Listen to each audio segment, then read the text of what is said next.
Everyone, आज की कड़ी में हम सोलमेट और ट्विन फ्लेम्स के बारे में जानेंगे, जिस शब्दों से आप सभी लोग बहुत आकर्षित रहते हैं। हर किसी के लिए कोई न कोई व्यक्ति खास होता है। सोलमेट्स का अर्थ दो लोगों के रूप में परिभाषित किया जा सकता है जिनके बीच एक अटूट संबंध है, जो समय, स्थान और अन्य भौतिक सीमाओं से परे है। सोलमेट अक्सर रोमांटिक पार्टनर के लिए संबोधित किया जाता है, लेकिन ये जरूरी नहीं है। वे सबसे आपके अच्छे दोस्त, भाई बहन या मेंटर भी हो सकते हैं। वे एक दूसरे को गहरे स्तर पर समझते हैं और उनके बीच साइकिक कनेक्शन होता है। उनका एक आध्यात्मिक संबंध है जो शारीरिक और भावनात्मक बंधन से परे है। वे विभिन्न जनरेशन से आपके साथ यात्रा में थे और फिर से आपके साथ रहने के लिए हेवनली डायमेंशन से आते हैं। वे अलग दिखते हैं, लेकिन आपका दिल उन्हें पहचान जाता है। आपका मन हस्तक्षेप कर सकता है कि मैं तो इसे ठीक तरह से जान भी नहीं पाया, पर आपका दिल जानता है कि जब वो पहली बार आपको देखता है या जब पहली बार वो आपका हाथ पकड़ता है या आप उसकी आवाज सुनते हैं या स्मेल से, और अचानक आप सदियों से चले आ रहे परिचित भावना के साथ अपने सोलमेट को पहचान लेते हैं। हो सकता है कि वो आपको पहचान न सके, भले ही आप पहचान गए हों। आप बॉन्डिंग महसूस कर सकते हैं, लेकिन वो महसूस नहीं कर पा रहा। उसका डर, उसकी बुद्धि, उसके प्रॉब्लम्स उसके दिल की आंखों पर पर्दा डाले रहती हैं। वो आपको पर्दा हटाने में मदद नहीं करने देता। आप दुख मनाते हैं, शोक मनाते हैं और वो जीवन यात्रा में आगे बढ़ जाता है। डेस्टिनी बहुत नाजुक हो सकती है। जब दोनों एक दूसरे को पहचान लेते हैं तो इससे अधिक जोश से कोई प्रेम का ज्वालामुखी नहीं फूट सकता। आत्मा की पहचान तत्काल हो सकती है। अचानक परिचित होने का एहसास इस नए व्यक्ति को कॉन्शियस माइंड की क्षमता से अधिक गहराई तक जानने का एहसास। पर सोल रिकॉग्निशन कभी कभी सूक्ष्म और धीमी हो सकती है। हर कोई इसको तुरंत देखने के लिए तैयार नहीं है। जो पहले देख लेता है उसके लिए धैर्य आवश्यक हो सकता है, ताकि दूसरा धीरे धीरे उस बॉन्डिंग को पहचान सके। या कभी कभी ऐसा भी हो सकता है कि शादी के कुछ समय के बाद जब आपका पार्टनर आपको किस करे तो आपको याद आए कि आप दोनों हमेशा से समय के अंत तक साथ थे। आपके लिए लाइफ टाइम में एक से अधिक सोलमेट हो सकते हैं, 2, 3, 4 या इससे भी अधिक, क्योंकि सोल फैमिली एक साथ यात्रा करती है। आपका सबसे मजबूत सोलमेट आपके माता पिता, आपके बच्चे, आपके भाई बहन, आपका बेस्ट फ्रेंड, मेंटर, कलीग, यहाँ तक आपका पेट भी हो सकता है। या आपका सबसे मजबूत संबंध किसी ऐसे सोलमेट से हो सकता है जो आपके जीवन काल के दौरान पैदा नहीं हुआ है और जो एक गार्जियन एंजल की तरह दूसरी तरफ से आपकी देखभाल कर रहा है। कभी कभी सोलमेट जन्म लेते समय विवाह न करने का निर्णय लेते हैं। वे मिलने और एग्रीमेंट किए हुए कार्य को पूरा होने तक साथ रहते हैं और फिर आगे बढ़ जाते हैं।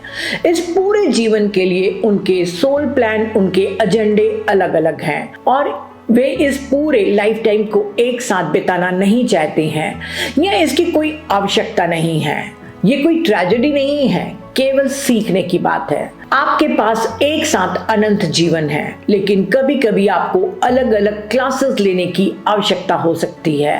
आप हमेशा अपने सबसे स्ट्रांगली बॉन्डेड सोलमेट से शादी नहीं भी कर सकते। आप किसी कम बंधन वाले सोलमेट से विवाह करना चुन सकते हैं, जिसके पास आपको सिखाने या आपसे सीखने के लिए कुछ विशिष्ट है। कभी कभी आपका सोलमेट फ्रेंड या पार्टनर के रूप में उपलब्ध होता है।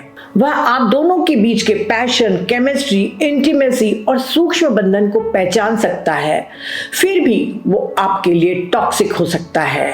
ये आत्मा के विकास का विषय है। इसे कार्मिक सोलमेट कहते हैं।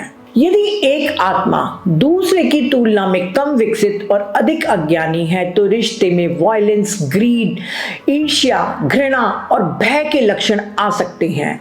ये प्रवृत्तियां अधिक इवॉल्व सोल के लिए टॉक्सिक होती हैं।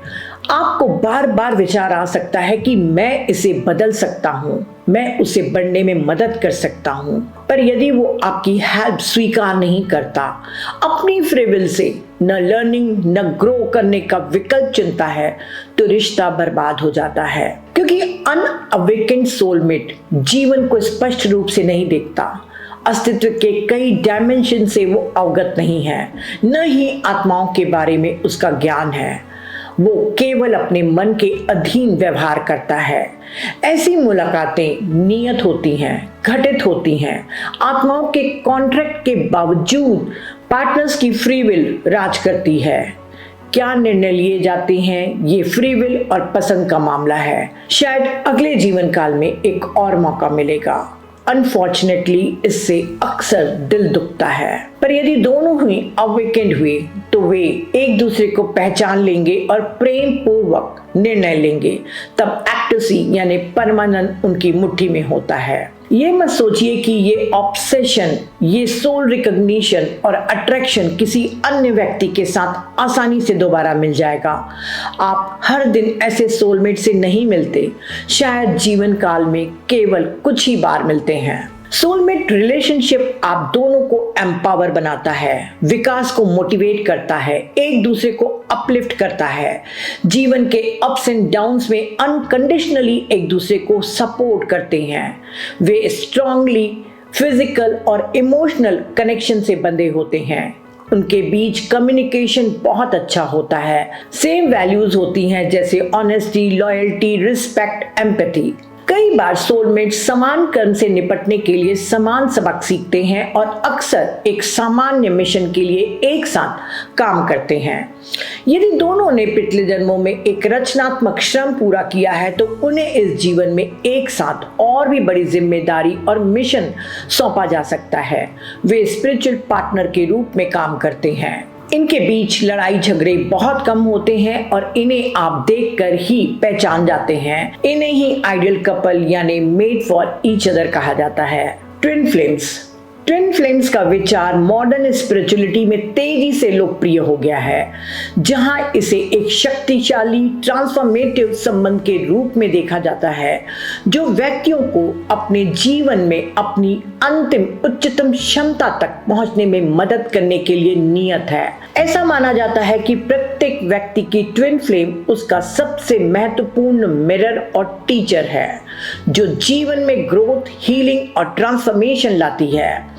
हमारे भीतर सर्वशक्तिमान ईश्वर के अंश निहित है। मस्कुलिन और फेमिनिन दोनों ऊर्जाओं की कंपोजिशन, दोनों ऊर्जाएं ईश्वर में विश्राम करती हैं, शिवा और शक्ति। इसीलिए भगवान शिव को अर्धनारीश्वर शिव भी कहा जाता है। भौतिक तल पर प्रकट न होने तक दोनों एटम्स इन किरणों में संयुक्त रहते हैं। जब भौतिक तल पर अपनी पहली अभिव्यक्ति होती है, तब ये छोटी किरणें फेमिनिन और मस्कुलिन फ्लेम में प्रकट होती हैं। इनको ही ट्विन फ्लेम्स या ट्विन सोल्स कहा जाता है। दुनिया में हर चीज ड्युअलिटी में प्रकट होती है, इसीलिए प्रत्येक आत्मा की अपनी काउंटर सोल होती है, जिसे जुड़वा आत्मा या ट्विन फ्लेम कहते हैं। ट्विन फ्लेम की नियति आत्मा के जीवन चक्र के अंत में पुनर्मिलन और मुक्ति प्राप्त करना है। ट्विन फ्लेम निश्चित रूप से सोलमेट है, लेकिन सभी सोलमेट ट्विन फ्लेम नहीं है। हमारा ट्विन फ्लेम केवल एक ही होता है, जबकि सोलमेट्स अनेक होते हैं। ये ट्विन फ्लेम्स पृथ्वी पर अपनी संपूर्ण जीवन यात्रा के दौरान फिजिकल और एस्ट्रल प्लेन पर एक क्रिस्टल कॉर्ड से बंधे रहते हैं। कार्मिक बंधनों में फंसकर अपने रीयूनियन और लिबरेशन तक अपने जीवन की लर्निंग अलग अलग जारी रखते हैं। सबसे पहले वे कॉस्मिक लवर्स के रूप में अवतरित होते हैं। उसके बाद वे अलग अलग भूमिकाओं में भी जन्म लेकर आते रहते हैं। वे एक दूसरे के साथ और अन्य दूसरों के साथ नेगेटिव कर्मा बनाते जाते हैं। दूसरों के साथ कर्मा को हल करने के लिए उनके साथ फिर से जन्म लेना पड़ता है। धीरे धीरे खुद को अपने पहले प्यार से दूर और दूर पाते हैं। प्लेटो ने एक दूसरे को पाने की ट्विन फ्लेम की जन्मजात इच्छा के बारे में बात की है। उन्होंने 2500 वर्ष पूर्व अपने सिंपोजियम में लिखा था, मनुष्य हमेशा अपने दूसरे आधे हिस्से की तलाश में रहता है। प्लेटो कहते हैं कि जब जुड़वा आत्माएं मिलती हैं तो जोड़ी प्यार, दोस्ती और इंटीमेसी के विस्मय में खो जाती है। अर्थात इंस्टेंट कनेक्शन सोलमेट कनेक्शन की तुलना में अत्यधिक इंटेंस होता है। हम ये नहीं जानते कि हम अपनी ट्विन फ्लेम से कितने करीब या कितने दूर हैं, लेकिन जब तक हम अपने पहले कर्मों को पूरा नहीं कर लेते, उसके साथ मिलन में हमें बाधाओं का सामना करना पड़ सकता है। कबाला का प्रमुख कार्य जौहर कहता है कि जब हम पवित्रता और अच्छे कामों का जीवन जीते हैं तो ईश्वर हमें अपनी ट्विन फ्लेम के साथ मिलाएगा। दूसरे शब्दों में, जब हम अपने अलग होने वाले कर्मों को संतुलित कर लेते हैं तब मिल पाते हैं। जौहर हमें बताते हैं कि वो आदमी खुशनसीब है जो अपने कामों में ईमानदार है और सच्चाई के रास्ते पर चलता है, ताकि उसकी आत्मा को उसका ओरिजिनल मेट मिल जाए, क्योंकि तब वो वास्तव में परिपूर्ण हो जाता है। ट्विन फ्लेम को पा लेना हमें जादुई रूप से परफेक्ट रिश्ते में नहीं ले जाता, क्योंकि हमारी ट्विन फ्लेम के साथ भी बहुत सारे अनसुलझे कर्म हैं। ट्विन फ्लेम रिलेशनशिप किसी भी अन्य पार्टनरशिप की तुलना में अधिक कठिन हो सकती है, क्योंकि अतीत में भी उन्होंने एक दूसरे को शायद धोखा दिया हो या एक दूसरे को हर्ट किया हो। जैसे जैसे आप अपने आध्यात्मिक मार्ग पर काम करते हैं, अपने दिल की क्षमता को और अधिक प्यार देने और प्राप्त करने के लिए बढ़ाते हैं, तब आप सही समय और सही जगह पर अपनी ट्विन फ्लेम को आकर्षित करेंगे, चाहे इस जीवन में हो या उसके बाद। फिर भी हमारी आत्मा का प्राथमिक लक्ष्य केवल ट्विन फ्लेम से मिलन नहीं है, बल्कि सभी से सिर्फ प्यार करना है। पर चाहे हमारा कितना भी करीबी रिश्ता क्यों न हो, सारा प्यार वास्तव में हमारी ट्विन फ्लेम और ईश्वर के लिए प्रेम है। सभी रिश्तों में सारा प्यार हमें उन दोनों के साथ ही पुनर्मिलन के करीब ले जाता है और उस कर्म को संतुलित करता है जो हमें इन दोनों से दूर रखता है। ट्विन फ्लेम्स का पवित्र मिलन। ट्विन फ्लेम रिलेशनशिप दोनों व्यक्तियों को मेंटल, इमोशनल और स्पिरिचुअल रूप से विकसित होने के लिए प्रोत्साहित करता है और चुनौतियां लाता है। अक्सर डीपर लेवल पर दबे हुए मुद्दों को सामने लाता है। Weaknesses, strength, struggles, past trauma, habits जिन्हें हीलिंग और रेजोल्यूशन की आवश्यकता होती है, सरफेस पर आती है। इनर वर्क, स्पिरिचुअल डेवलपमेंट और इनर डिवाइन एनर्जी को हार्मोनी करने के बाद ही दोनों के मिलन की अनुमति होती है, जो हमारे समाज में सद्भाव और ज्ञान को बढ़ाने में योगदान दे सकती है। दोनों के बीच जितना अधिक ईगो शामिल होगा, उतना ही संबंध कम हार्मोनियस होगा, उतनी ही चैलेंजिंग मैरिज होगी। शायद उन्हें सेपरेट भी होना पड़े, क्योंकि एक अल्केमिकल विवाह में जाने का मतलब है ईगो को ट्रिगर करने वाली सभी चीजों को ठीक करना और उन पर काम करना। ट्विन फ्लेम मैरिज एक पवित्र मिलन है जो आध्यात्मिक तल पर होता है। दोनों पार्टनर ने ये व्यक्तिगत संतुलन हासिल कर लिया है, जिससे वे एक पवित्र विवाह में एक साथ जुड़ सकते हैं। ये मिलन अंततः स्पिरिचुअल अवेकनिंग और अवेयरनेस की उच्च स्थिति की ओर ले जाता है, जो पार्टनर्स और उनके आसपास के लोगों को भी लाभ पहुंचाता है। पर अल्केमिकल मैरिज स्पिरिचुअल मैच्योरिटी के उच्च चरणों में होती है, और तब होती है जब मानव जाति की भलाई के लिए कार्य किया गया हो। ऐसा विवाह सामान्य सोलमेट रिलेशनशिप से परे है, क्योंकि इसमें एक डीप सीटेड ट्रांसफॉर्मेशन और स्पिरिचुअल असेंशन शामिल है। जब दोनों एनर्जीज अपने ट्रू सेल्फ से जुड़ जाती हैं और अपने अप्रयुक्त क्षमता को अनलॉक करती हैं, तब वे इस विवाह में पूर्ण रूप से विलीन होने की अनुमति प्राप्त करती हैं, जिससे एक शक्तिशाली आध्यात्मिक मिलन होता है। कुंडली अवेकनिंग आपके ट्विन फ्लेम के संपर्क में आने के प्रभाव में से एक है। कुंडलिनी का जागरण एक क्रमिक प्रक्रिया है और ऊर्जा को क्राउन चक्र तक पहुंचाने की प्रक्रिया सेल्फ रियलाइजेशन और एनलाइटनमेंट करने में वर्षों लग सकते हैं। इस समय चाहे आप अपने ट्विन फ्लेम से फिजिकल कांटेक्ट में नहीं भी होते, तब भी उनके सेंट्रल नर्वस सिस्टम और 5 प्रमुख अंगों को जोड़ने वाली ऊर्जा जुड़ी होगी। ऐसा हो जाने पर विशिष्ट आध्यात्मिक एबिलिटीज प्रकट होती हैं, जैसे कि एक दूसरे के विचार को टेलीपैथिक रूप से और स्वाभाविक रूप से ऊर्जा को महसूस करना, भले ही वे शारीरिक रूप से एक साथ न हो। और हमारे ट्विन फ्लेम के लिए अनकंडीशनल लव, ब्लिस और इच्छा की अनुभूति। इसका मतलब ये नहीं कि दोनों ट्विंस इस बिंदु पर मिलन के लिए तैयार हैं। इसका मतलब बस इतना है कि चिंगारी प्रज्वलित हो गई है और इस बिंदु से सब कुछ उनके अंतिम मिलन की तैयारी है। जैसे जैसे ट्विन फ्लेम सभी स्तरों पर अपनी एनर्जीज को समायोजित और संतुलित करते हैं, वे आपस में जुड़ते जाते हैं और एक अस्तित्व बनाते हैं।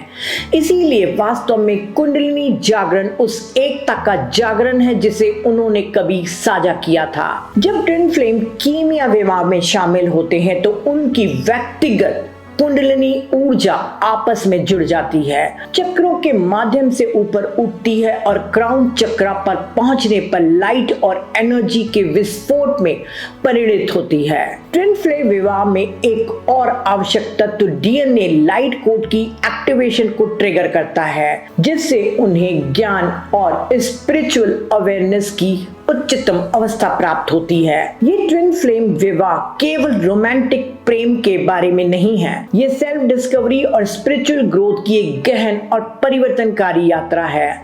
अल्केमिकल विवाह बहुत दुर्लभ है। हर कोई जीवन काल में ट्विन फ्लेम मिलन का अनुभव नहीं कर सकता। ये पवित्र संबंध रेयर हैं और माना जाता है कि ये तभी होते हैं जब दोनों साथी स्पिरिचुअल डेवलपमेंट और सेल्फ डिस्कवरी के एक निश्चित स्तर पर पहुंच जाते हैं। ट्विन फ्लेम विवाह अलग अलग जोड़ों के लिए अलग अलग तरीकों से भी प्रकट हो सकता है। कुछ के लिए वे अपने साथी को तब पा सकते हैं जब दोनों 3 डायमेंशनल दुनिया में जन्म लेते हैं, अपने आध्यात्मिक संबंध को अपनाते हैं और प्रेम और सद्भाव की दुनिया के लिए काम करते हैं। दूसरा, वे केवल स्पिरिचुअल रेल्म्स में ही अपने ट्विन फ्लेम से मिल सकते हैं। भौतिक दुनिया में पर्सनल डेवलपमेंट और एवोल्यूशन जर्नी को अलग अलग बनाते हैं।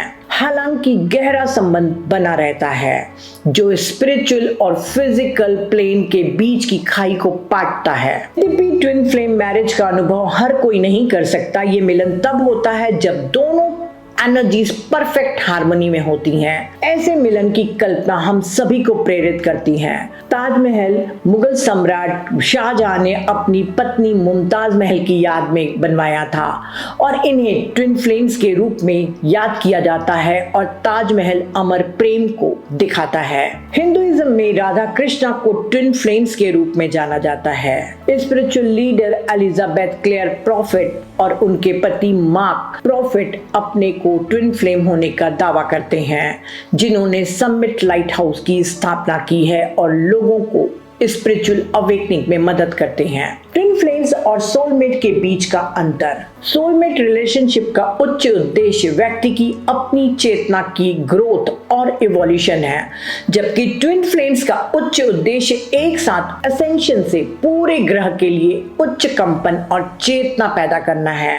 सोलमेट पार्टनर एक दूसरे के पूरक होते हैं और ट्विन फ्लेम्स मिरर। सोलमेट के साथ हमारे गहरे संबंध, intimacy, comfort, love, support, compatibility जैसी भावना की विशेषता रखते हैं और ट्विन फ्लेम्स के बीच का रिश्ता अक्सर अराजक और तीव्र होता है, जो अलगाव, दर्द और चुनौतियों की अवधि से चिन्हित होता है। सोलमेट हमें हमारे दिलों से जोड़ते हैं, जबकि ट्विन फ्लेम हमें हमारी आत्मा के उद्देश्य के प्रति जागृत करने में मदद करता है। हमारी स्पिरिचुअल ग्रोथ के लिए दोनों ही प्रकार के संबंध आवश्यक हैं। मॉडर्न स्पिरिचुअलिटी में सोलमेट और ट्विन फ्लेम शब्दों को दूषित कर दिया है। जो लोग अपनी आत्मा से नहीं जुड़े हैं, वे फिजिकल और सेक्सुअल अट्रैक्शन को सोलमेट या ट्विन फ्लेम का लेबल लगा लेते हैं। मीडिया ने सोलमेट और ट्विन फ्लेम को इतना पॉपुलर कर दिया है कि अक्सर लोग अट्रैक्शन के कारण वो ऐसे पार्टनर चुन लेते हैं जो उनका सोलमेट नहीं, केवल एक कार्मिक पार्टनर होता है। ऐसी शादियां बहुत जल्दी टूट जाती हैं और कुछ लोग ऐसे अट्रैक्शन के कारण अपने पूर्व रिश्तों को तोड़ने के लिए भी राजी हो जाते हैं। पर क्या लेबल लगाना जरूरी है? पहले अपने आप से आप जुड़िए, तभी आपकी अंतरात्मा आपको बताएगी और निर्णय के लिए मार्गदर्शन करेगी। अगर आप स्वयं से जुड़ते हैं तो जीवन में आने वाले हर सोलमेट को आप पहचान लेंगे, और जब आध्यात्मिक ज्ञान और सेवा के माध्यम से स्वयं को परफेक्ट करते जाएंगे, तब किसी जीवन काल में किसी क्षण अपने ट्विन फ्लेम को अपने सामने पाएंगे। पर क्या अभी तक आप स्पिरिचुअली इतने इवॉल्व हो गए हैं, या सिर्फ ऑब्सेशन को ही अपना सोलमेट या ट्विन फ्लेम मान रहे हैं? हमारी आत्मा का असली मेट हमारी श्वास है, जो हर वक्त हमें अपनी आत्मा से जोड़े रहती है। तो ब्रेथ मेडिटेशन यानी आनापानसति मेडिटेशन ही हमारा असली सोलमेट है, क्योंकि तब आपका मन आपको ऐसे लेवल्स में भ्रमित नहीं करेगा और केवल सत्य दिखाएगा। ऐसा नहीं है कि सोलमेट और ट्विन फ्लेम नहीं होते हैं, वे होते हैं, पर हमारा उद्देश्य आपको अवेयर करना है कि केवल लेबल्स के अनुसार ही अपने डिसीजंस न लीजिए। फ्रेंड्स, मैं नहीं जानती कि ट्विन फ्लेम्स का अस्तित्व है या नहीं, क्योंकि केवल कुछ ही फिलोसफीज में इसका जिक्र किया गया है। हिंदुइज्म और भारत के अन्य दर्शनों में इसका कोई उल्लेख नहीं है, इसीलिए मैं अपने आप को ऐसे फैंसी वर्ड से दूर रखती हूँ। अगर इसका अस्तित्व होता भी है तो जल्दी क्या है, अनंत यात्रा है और अनंत सीखना बाकी है। तब तक हमारा कार्य सभी को प्रेम देना है। तो शुभकामनाओं के साथ आज के लिए इतना ही। Thank you.